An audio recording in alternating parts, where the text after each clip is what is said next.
अस्सलाम वालेकुम जी, मैं इस वक्त इस्लामाबाद में एक गाड़ी धुलवाने अपनी आया हूँ, लेकिन इस वक्त शदीद सर्दी है, बहुत ज़्यादा सर्दी है। ये रात का वक्त है और टेम्परेचर बहुत ज़्यादा डाउन है। लेकिन एक बड़ी दिलचस्प बात है, आप ये देखिए, ये नौजवान है और ये यहाँ पर गाड़ियाँ धोने का काम करता है। इसकी भी एक ज़िंदगी है, लेकिन इस महंगाई के दौर में जब पाकिस्तान में इन्फ्लेशन 30-40% को छू रही है और यानी पैसे जितने भी आप कमाए पूरे नहीं हो रहे, तो इसकी सिर्फ तनख्वाह सुने वो और उसको समझे। अस्सलाम वालेकुम भैया, कितनी तनख्वाह है दोस्ता?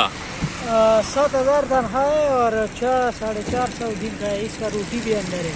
अच्छा, ठीक है, यानी 7,000 जी इनकी तनख्वाह है। कम से कम 15-16 हज़ार बन जाए। 15-16 और 400 रुपये इसे डेली के मिलते हैं ये गाड़ियाँ शाड़ियाँ धोने के, और इसी में ये गुजारा कर रहा है।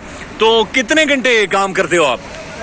सुबह 7 बजे से रात 10 बजे तक। सुबह 7 बजे से लेकर रात 10 बजे तक, यानी ये ऑलमोस्ट 12-13 घंटे ये काम करता है। और ये पानी ठंडा है, ये गर्म पानी नहीं है, ये ठंडे पानी से यहाँ पर गाड़ियाँ जो धुलकर आती हैं ये उन्हें साफ करता है, और उसके बाद ये अपने बच्चों के लिए, अपनी फैमिली के लिए रोजगार कमा रहा है। ऐसा ही दूसरा ये है, और ये सारे लोग काम कर रहे हैं। आप यकीन कीजिए, ये 15,000 में हम सबको पता है कि पाकिस्तान में इस वक्त निज़ाम नहीं चल सकता। पाकिस्तान में इस वक्त आप रोजगार 15,000 में 15,000 का रोजगार करके यानी कमा के आप घर नहीं चला सकते। बट उसके बावजूद ये नौजवान लड़का, क्या उम्र है आपकी? हमारा 23 साल। 23 साल है। और शादी किया हुआ है? नहीं किया हुआ। पैसा किधर छोड़ता है 15,000 जो कमाता है? बस हमारा माँ है 2 बहनें।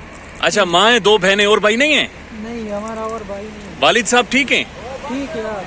अच्छा जी, ये देखे ना क्या जबरदस्त नौजवान है ये, कि ये 15,000 कमाता है और वो अपनी बहनों के लिए 2 बहनें इसकी और एक माँ है, ये उन्हें बेचता है। 15,000 में से अपना कितने पास रखते हो और घर कितना बेचते हो? बस सारे बेचते हो। सारे बेचते हैं? महीने का। हर महीने का? उसके बावजूद भी कर्जा है? अच्छा, ये बात ठीक कर रहा है। ये 15,000 में गुजारा नहीं हो सकता जी, और फिर इस तरह से तो बिल्कुल नहीं, लेकिन मजबूरी है, रोजगार है नहीं। नौजवान लड़का 23 साल का बच्चा है, ये क्या करे, बस इसी तरह से कमा रहे हैं। लेकिन आप यकीन कीजिए ना, एक बात जो समझने की जरूरत है, मैं थोड़ा सा साइड होके आपसे बात करना चाहूँगा कि ये लोग हैं असल जिनकी मदद की ज़रूरत है, जिनकी हेल्प करनी चाहिए, जिनको आप गले लगाया करें, जिनकी जेब में चुपके से कुछ डाल लिया करें। ये असल सफ़ेद पोश लोग हैं, ये असल मदद की और खिदमत के लायक लोग हैं। ये असल लोग हैं जो पाकिस्तान की मिडिल क्लास है, जो इस मुल्क का पहिया चलाती है। ये असल लोग हैं, ये पाकिस्तान का असल चेहरा है। हाँ, FSC की हुआ है? शाबाश। किस सब्जेक्ट में की हुई है FSC?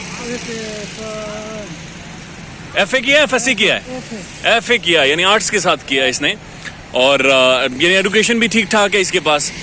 बट ये लोग असल हकदार हैं। मैं कहना ये चाह रहा था, मकसद इस वीडियो का ये था कि ये लोग मदद के, गले लगाने के, या फिर चुपके से कोई चीज़ फाइनेंशियली इनकी जेब में डाल दें, वो इनके लिए ज़्यादा सहूलत का सबब बनेगी। और ये अजमत है, ये बढ़ाई है, ये इबादत है कि आप बैठ नहीं रहे हो, आपके पास रोज़गार नहीं है, मुल्क के हालात आपको पता, बट स्टिल सर्दी, ठंडा पानी, लेकिन आप काम कर रहे हो अपने तरीके से, और थोड़ा बहुत जो कमा रहे हो वो अपने घर भी भेज रहे हो। सो दिस इज़ हाउ ज़िंदगी रवान दवा रहती है और ज़िंदगी चलती रहती है। तो ये भी शायद एक निज़ाम है। बहरहाल एक एलीट कल्चर तो पाकिस्तान में, उसके बारे में किसी और दिन बात करेंगे, लेकिन मकसद ये था कि ये लोग हैं असल लोग, जिन्हें जानने की, पहचानने की और जिन्हें हीरोज़ मानने की ज़रूरत है।